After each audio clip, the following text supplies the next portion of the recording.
Well, hello there. This is Virtualis the Chess Noob, learning and having fun with chess. Don't miss out on my new book, 50 plus 2 Chess Quick Wins, $13.99 on Amazon. Now, in this book, I talk a little bit about the Englund Gambit, one of my favourite openings with the black pieces, when white leads with the queen's pawn opening, as they did in this game. And in this game, you'll see just how venomous it is when white tries to decline the gambit. So, d4, queen's pawn opening, Englund Gambit, e5, white pretty much needs to take right away. In this game, white didn't want to, so they declined the gambit by pushing the d-pawn forward to d5. You can see it's an inaccuracy. It's already minus 0.1. White made two moves with one piece, losing a bit of tempo, and I get to develop a piece. So I've basically won some tempo. This pawn's a little bit overextended, so they try to push forward to hold on to the center. Makes sense. Develop a knight with an attack here and here, and white now tries to regain a little bit of tempo by attempting to pin my knight to my queen with their bishop.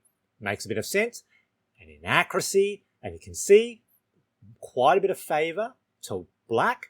And here there's another tactic in my book, which is to unpin that knight from the bishop using a bishop sacrifice. Can you see it?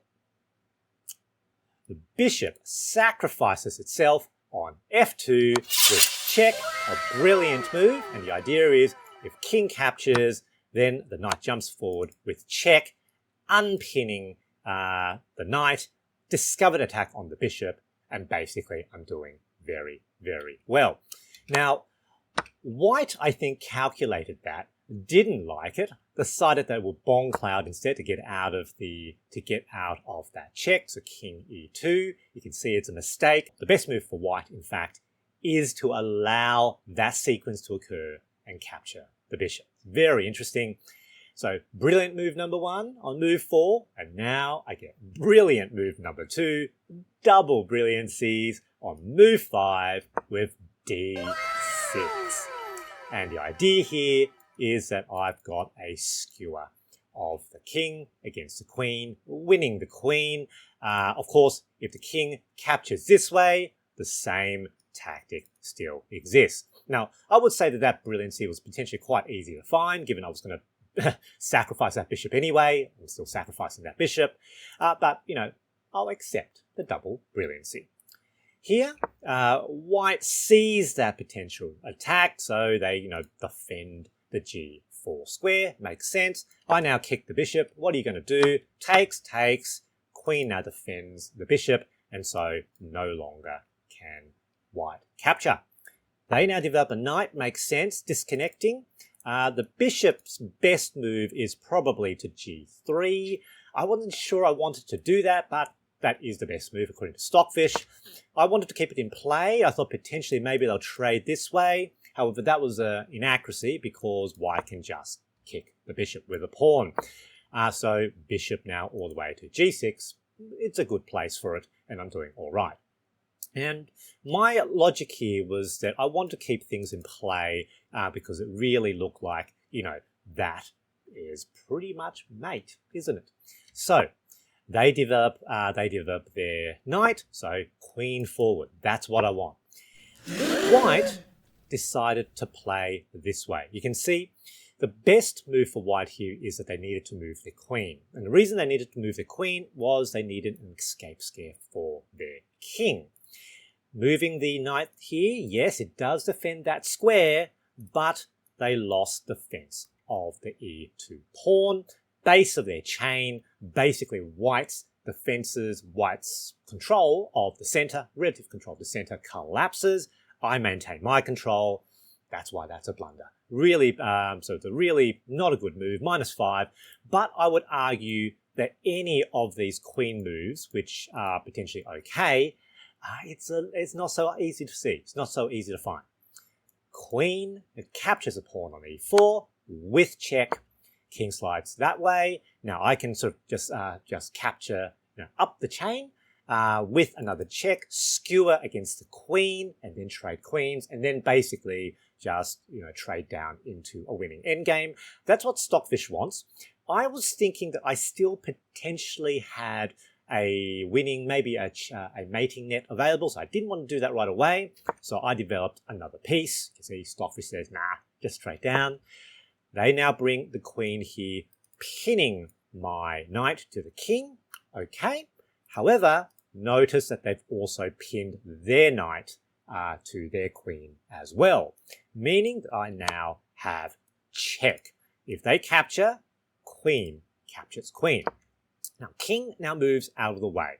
Now here I thought, look, I better actually, I will need to move something because, potentially there is a very powerful attack here with check, discovered attack on my queen, so I can't allow that. So take with check, king now moves here. Of course, that is no longer defended, so move the bishop out of the way as well. Now with an attack, makes sense. Now here I do need to be a little bit careful. So I was looking at that potential check, but if I do that, white has quite a powerful move with bishop to d3, and my queen would be almost trapped. Almost trapped. Not quite trapped, but almost trapped. So here I decide about time for me to cash out. So counterattack, they can take, but I get to take the queens. Let's trade queens. So takes, very, very happy. I've got a fairly advanced pawn. White brings their rook all the way back. That was probably not their best move. They could probably do this to, attack the pawn. I now bring my knight forward. What was I thinking? Well, consider white's position. So I've got a +3, but this +3 is from white having lost their pawns on the F, G, and D files. So they've completely lost control of the center. The king is stuck in the center, obviously was drawn in, very exposed, can't castle. I want to attack their king in the center. And potentially, I want to really control that D3 square, because that is a potential mating attack. So they moved their knight out. That doesn't achieve anything. Bishop to F5 with check. Pretty much they have to block because otherwise it's mate. So they block with the bishop. I take with the knight because, again, if they do anything else, moving the knight, it's not quite mate at the moment, but it gets pretty close. So, the king potentially could come here and here, but it's really bad for white. They see it, so they decide to trade down. Here, I don't need to take right away. Pawn forward with a very lovely fork of the knight and rook. So winning a full piece is better than trading a rook for one of my bishops and losing the bishop pair. They try to pin.